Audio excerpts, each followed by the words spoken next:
What's up, Managing Madrid Podcast listeners? This is Kiyan Sobhani coming at you on a Friday, and what you're about to digest in either video or audio form, depending on where you're consuming the content, is taken from this week's Managing Madrid mailbag podcast, which goes up once a week exclusively over on patreon.com/Managing Madrid. Once per week, our patrons submit questions to our Discord channel, and Lucas, Navarrete, and I would go through when we answer those questions. It's a ton of fun.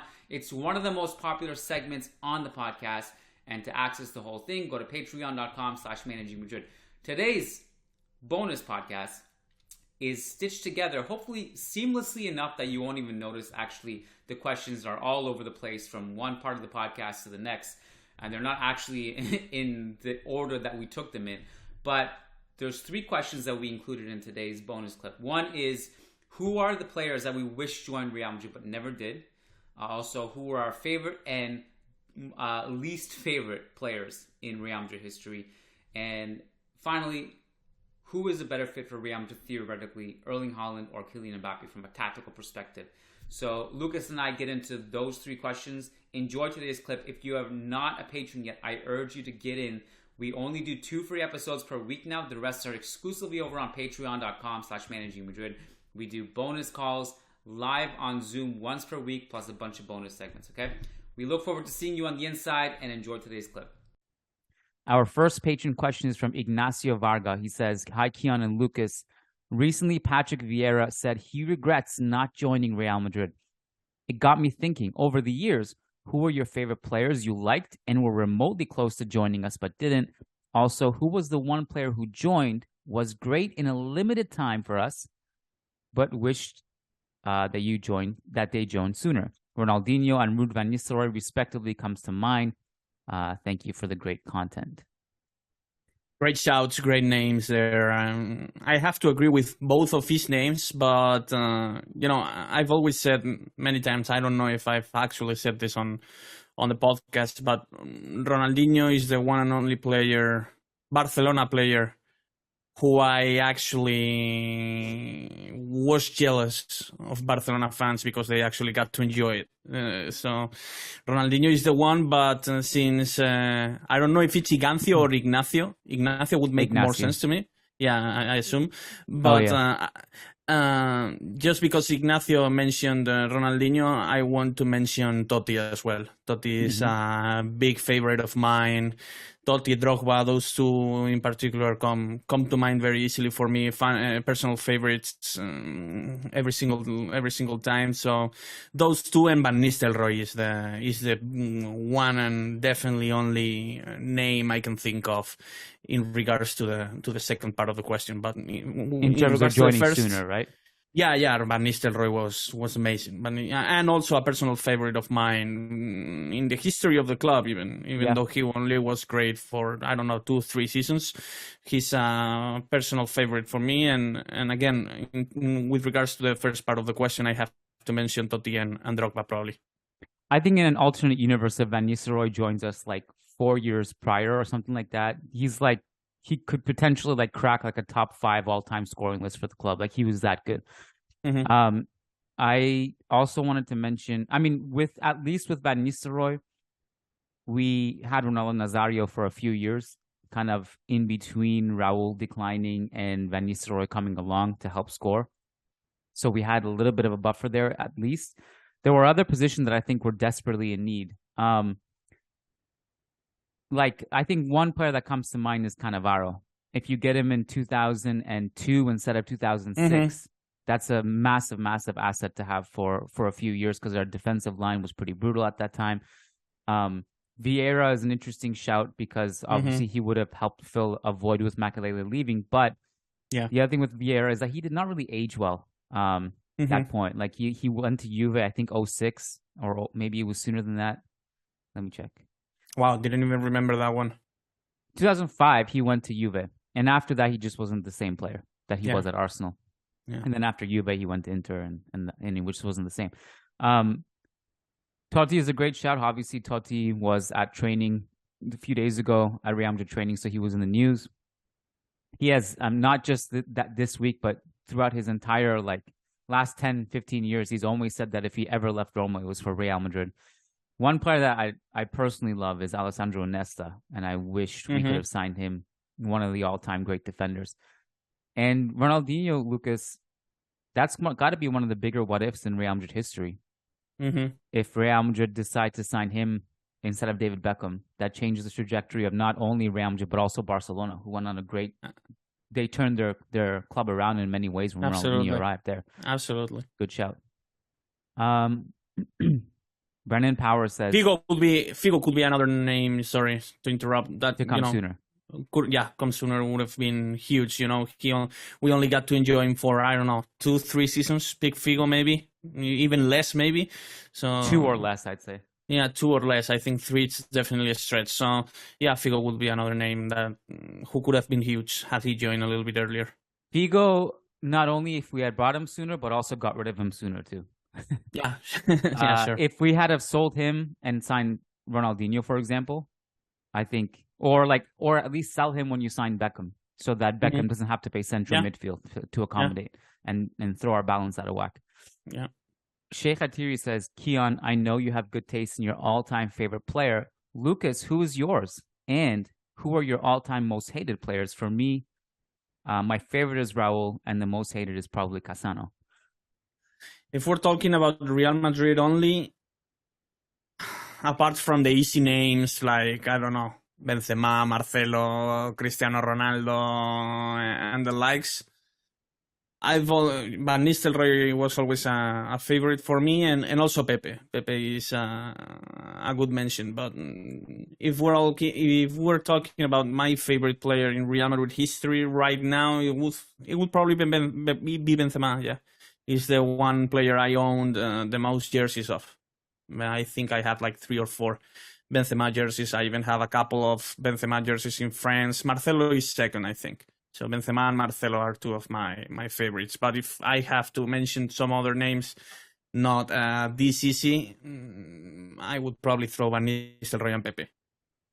You're a little bit older now, but did you ever have that player when you were younger, like you just worshipped, like a complete Not idol? Really. Well, I really liked McManaman growing up. I don't know why. Interesting. But this is when I was like 7 or 8 years old. You don't really have any reasoning behind this passion or this sentiment. But yeah, I liked McManaman growing up when I was 7 or 8. Everyone hates him now. Because of his what he comments says on TV. Yeah, but I mean, look, I've had a chance to meet him and talk to him. He's a very nice guy, and he has opinions that a lot of fans don't like to hear on TV, and they disagree with, obviously. But as a player, he was a really beloved figure. Likeable, he was very likable. He obviously upgraded our wing position tremendously when he joined from Liverpool. He was a really fun player to watch. And every time the club tried to push him out, he stayed and fought for his place and eventually won a starting lineup. He goes from starting on the right wing, Figo comes, he starts on the left wing, Zidane comes. He kind of has to play a bunch of different positions, and he links up well with everybody. Eventually, the final nail in the coffin was Beckham, but he was fun. I liked him too. Elguera and Roberto Carlos are also 2 names that I liked growing up. Yeah. Oh yeah, for sure. It's impossible not to love Roberto Carlos. Absolutely. All-time most hated though. We didn't get there. Oh, sorry. Okay, you first, because I don't really have a player I hate. If we're talking, again, apart from the easy names, the Pablo Garcias, the Faubert, all these things. What is it about them that makes you hate them? They're not good players. Hate is a strong word. Yeah, hate is a strong word. Let's just say dislike. Let's just translate this to dislike or not have any good feelings about. Just as a disclaimer, I never hated our Real Madrid players. But again, if we're talking about disliking or not seeing the good in them, that maybe other fans or the journalists or any other people see. I will say, apart from the easy names, again, I will say Higuaín, James, and cover your ears, and Ozil maybe. It's 3 of the, apart from the easy names, again, no, dislike. Oh, wait, dislike. Yeah, or not consider them as good as, as the consensus, or as the general consensus seems to be thinking about them. Ozil, I know it's a controversial one. I was on this this bandwagon on this topic for a while. Even when he was here, I got a lot of hate. I always said that Ozil wasn't as good as announced, and Ozil, James, and Higuain are the three names that probably come to mind. Again, apart from the easy ones, it'd be easy for me to say Gago, Drente, Pablo Garcia, Gravesen, you name them. It would be easy to name these two. But in terms of players who actually got a chance to start many games for Madrid, I stick to those three probably. I remember now, like years ago, I would get comments on my social media being like, "Why does Lucas hate Iker Casillas? Why does Lucas hate James Rodriguez? Like, why is there agenda against them?" I forgot about James, but you didn't mention Iker. But isn't he another one?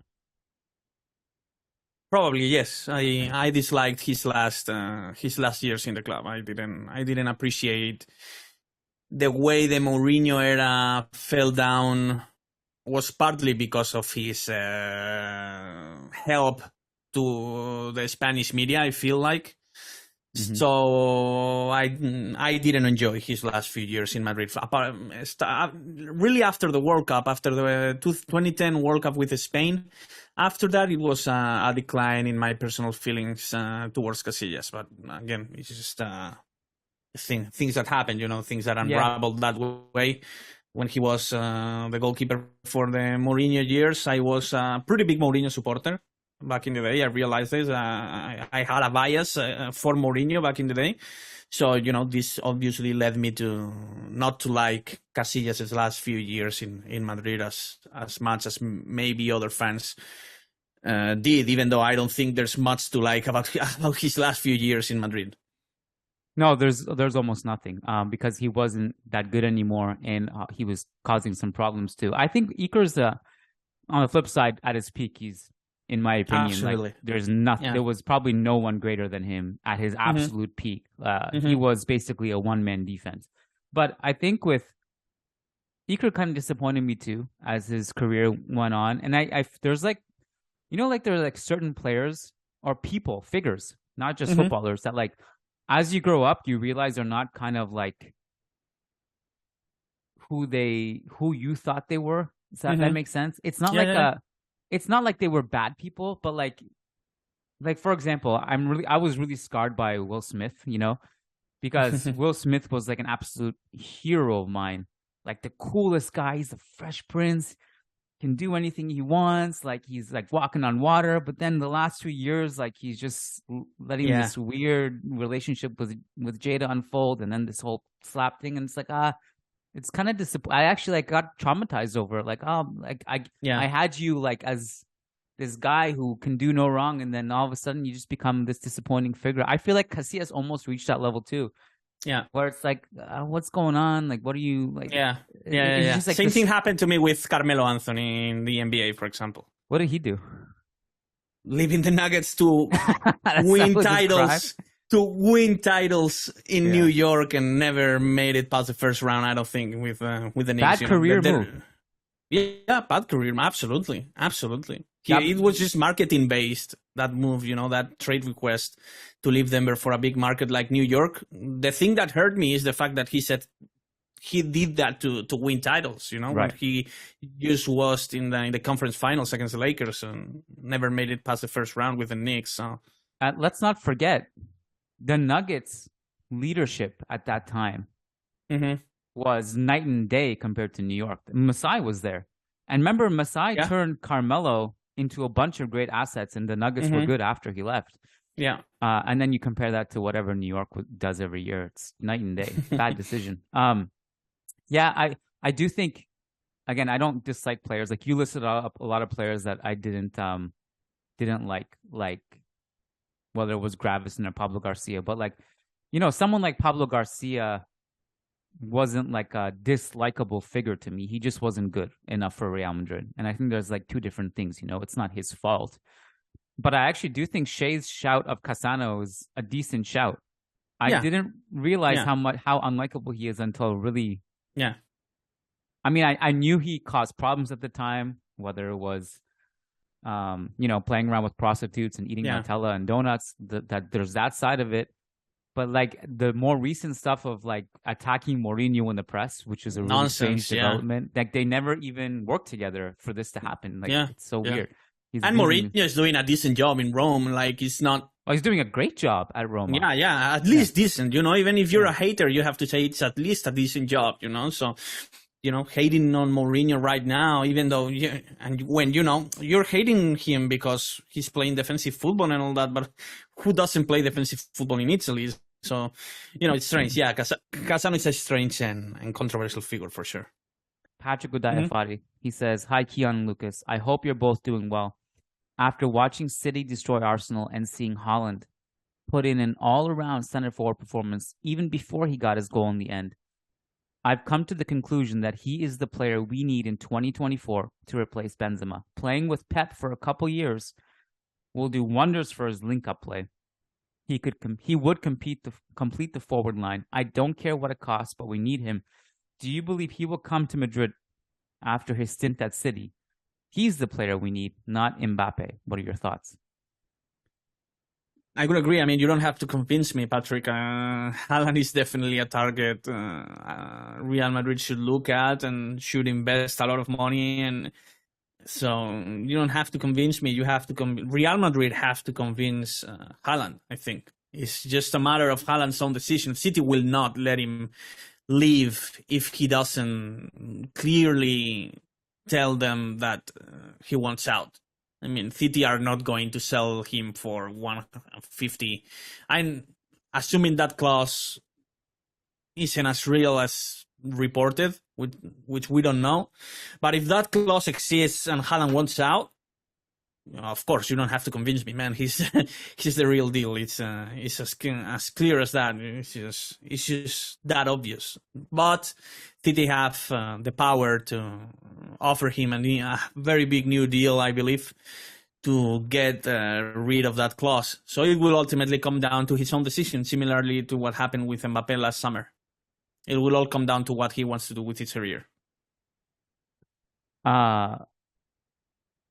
This is a really interesting question that comes up every now and then, and it opens up a whole can of worms. And I think with particular context to the dialogue today, on the back of Haaland's performance against Arsenal, which, as Patrick points out, was excellent in his link-up play. Of course. Yeah, he's improving. Of course, the answer to this question is of course we should sign him if we can. Of course. It is an interesting question to talk about the fit versus Mbappe, because I've said in the past that Mbappe is the one I would sign between these two if I had a choice because he's more versatile. But it's also true that from a pure fit perspective, because we have Vinicius playing on the left wing, that Haaland would be, I think, possibly a more seamless fit. Much better fit, yeah. Yeah, because Mbappe is going to want to hug the left wing and all that. So yeah, I would say Haaland is probably the better fit in this particular context with Vinicius playing so well, and obviously being the future for many, many years. So there's that. Haaland is ahead of the list for me too now.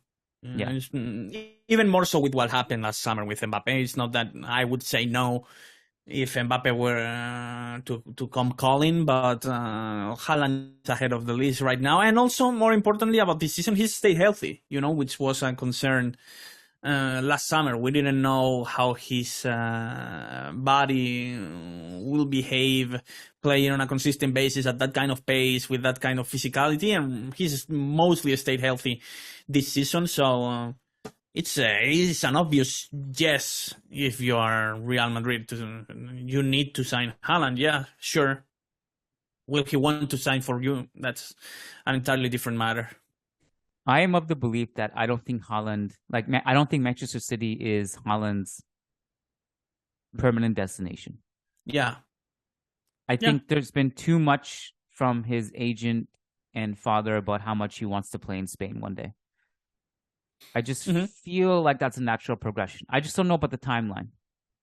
I don't know if it will all come down to money, man. He will have to refuse huge, big money sign for Real Madrid. It's just that simple. Similarly as Mbappe, it's just that simple, man. City will offer him twice the money Real Madrid will be able to offer him. On a yearly basis on the contract, and also on signing fee and signing bonus and signing fee and all these things. He will have to turn down a lot of money for you to sign Haaland. So it will all come down to whether or not he actually wants to turn down that kind of money. And Mbappe didn't. We'll have to wait and see what Haaland decides to do with his career. But it's tough for everyone to turn down that kind of money. I'm not entirely blaming Mbappe for that, because it's tough when they offer you the money PSG ended up offering Mbappe, and be 100% certain that Manchester City will offer Haaland a similar kind of deal if he proves or he shows that he wants to join Real Madrid in the future. I will never comprehend the amount of money that Mbappe has, because he has so much money that that it doesn't make a difference. Yeah, that's what I mean. Genuine question. What does he do with all that money? What can you do with all that money? Yeah. I agree. It doesn't make any difference for him to earn 40 million or to earn 80. There's nothing you cannot afford when you earn 40 million a year compared to when you earn 80. It doesn't make that big of a difference to me either, but well, to us anyway. I'm sure billionaires would disagree with us. They'd be you can invest in this and that, you can buy this and that. Da, da, da, da. I just we're all gonna die soon. We can't spend this kind of money realistically. At some point you gotta value PSG has been a gong show for years now. So what does he really value? Yeah, what if Mbappe's personal bank account, when he retires, what's the difference if he retires with, after all the investments and all that, I don't know, 500 million euros compared to 250? Doesn't make any difference to me. Doesn't make any difference when you're that ridiculously rich. It's just. But anyway. Yeah, can't relate, but yeah, it's an interesting question. If you had a gun to your head right now, you had to predict yes or no. Is it possible for Mbappe and Haaland to both play for Real Madrid? I don't think so. No. You think only one is attainable? Yeah. I don't think Real Madrid will be able to afford both. No, I don't think so.